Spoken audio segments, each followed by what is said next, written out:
అస్సలాముఅలైకుం. నమస్తే ఫ్రెండ్. ఇది చెరుకు రసం ఫ్రెండ్. మనం షుగర్ని అవాయిడ్ చేయటం కోసమై చెరుకు రసాన్ని పానకంలా తయారు చేయబోతున్నాము. ఇది అర లీటర్ వచ్చే వరకు మరిగించుకుందాం. చూడండి నాన్న, మన చెరుకు రసం ఎలా మరుగుతుందో. 1 లీటర్కి అర లీటర్ అయ్యేంత వరకు మరిగించుకోవాలి. చూడండి నాన్న, చెరుకు రసం లీటర్కి అర లీటర్గా మరిగింది. ఇప్పుడు మనం స్టవ్ని కట్ చేద్దాము. ఆ తర్వాత చల్లారిన తర్వాత గాజు పాత్రలో స్టోర్ చేసుకుందాం. చెరుకు రసం చల్లారింది నాన్న, పాకంలా రెడీ అయింది. చూడండి, ఇలా మనము స్టోర్ చేసి పెట్టుకుంటే మనకు షుగర్ తీసుకునే అవసరం లేకుండా పోయింది. జ్యూసుల్లో ఇది వాడుకుంటే మనకు హనీతో కూడా అవసరం ఉండదు. ఇలా గాజు గ్లాసులో స్టోర్ చేసుకుంటే మనకు నెల రోజుల పాటు వచ్చింది. అస్సలాముఅలైకుం.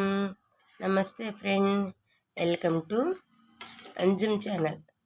కాఫీ కలుపుకుందాం నాన్న. పాలు కాగినవి, కాఫీ పొడి వేసాను. కాఫీని 1కి 2 సార్లు ఇలా కలుపుకోవాలి నాన్న. ఇలా కలుపుకుంటే మంచి టేస్ట్ వచ్చింది. పంచదార లేకుండా మనం చెరుకు రసంతో కాఫీ చేసుకుంటున్నాము. ఇలా 1కి 2 సార్లు మరిగింది కదా నాన్న. ఇప్పుడు మనం గ్యాస్ కట్ చేద్దాం.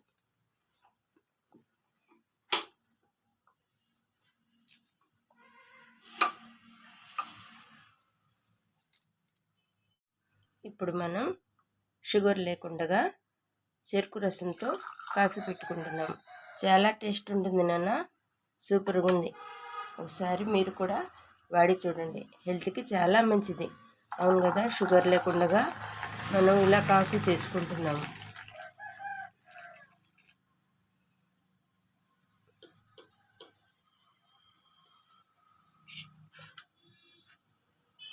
షేర్ చేయండి, లైక్ చేయండి, సబ్స్క్రైబ్ చేయండి నాన్న. Thank you for watching.